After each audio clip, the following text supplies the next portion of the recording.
देखिए, सबसे बड़ी बात यह है कि देश के प्रधानमंत्री वज़ीर आज़म का जो इज़राइल का दौरा था वो बड़ा अनटाइमली था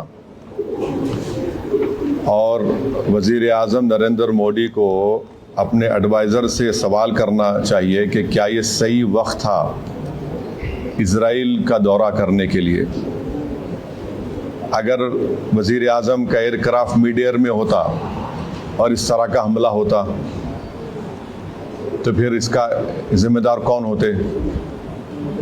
और वज़ीर आज़म को, प्रधानमंत्री को देश को बताना है कि क्या नेतन्याहू ने उनको ये बताया था कि इज़राइल ईरान पर हमला करने वाला है, और अगर बताया था तो फिर वज़ीर आज़म को चाहिए था कि वो फ़ौरन, प्रधानमंत्री को चाहिए था कि फ़ौरन अपना इज़राइल का दौरा ख़त्म करके देश को वापस आते।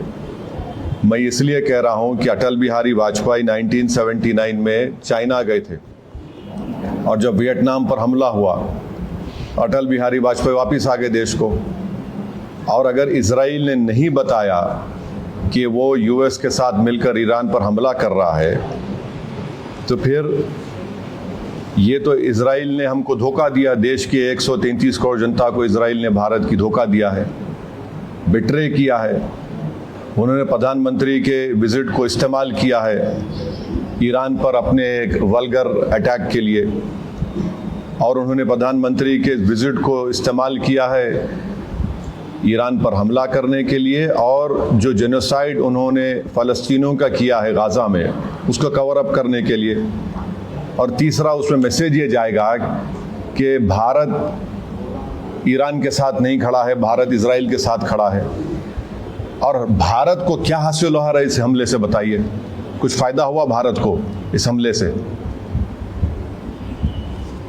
छठी बात यह है कि 10 मिलियन भारत के नागरिक गल्फ कंट्रीज़ में रहते हैं, 10 मिलियन।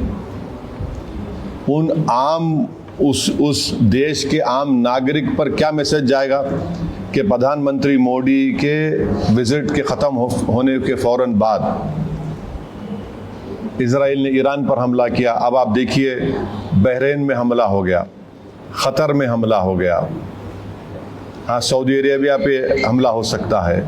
तो ये वहाँ की जनता को हम क्या पैगाम दे रहे हैं? हम तो हमेशा न्यूट्रल थे।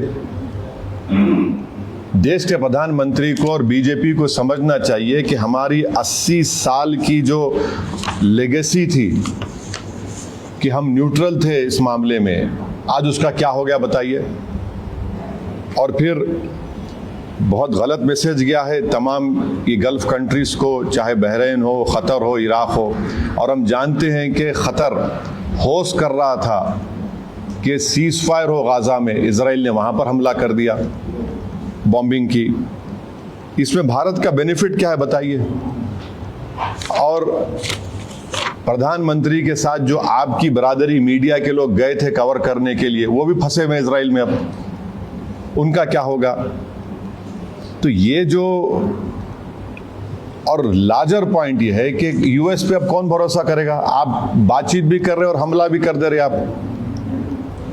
तो ये सवालात हैं जिससे देश के प्रधानमंत्री को, बरसर इख्तियार जमात को, बीजेपी को इसका जवाब देना पड़ेगा। और बड़ी अफसोस की बात है कि प्रधानमंत्री इज़राइल को चले गए, फिर उनको वहाँ पर उनकी नेसेट में, पार्लियामेंट में एक अवार्ड भी दे दिया गया, और प्रधानमंत्री के वज़ीर आज़म की मौजूदगी में वहाँ के अपोजिशन ने वॉकआउट भी कर दिया।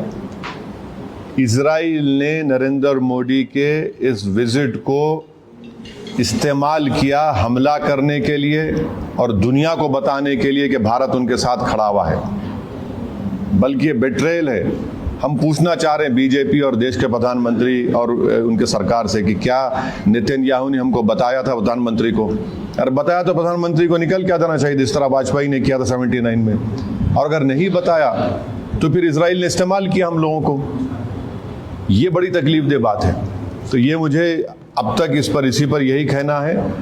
हम उम्मीद करते हैं कि जो 50,000 अभी भी भारत के नागरिक ईरान में है और 10,000 इज़राइल में है, उनको वापस लाया जाए।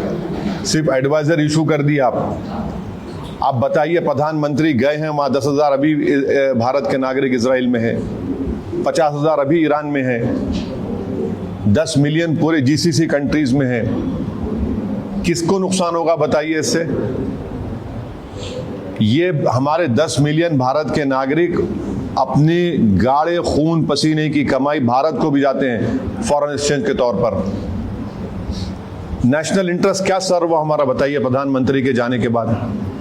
ये हमारे सवालात हैं। Thank you very much.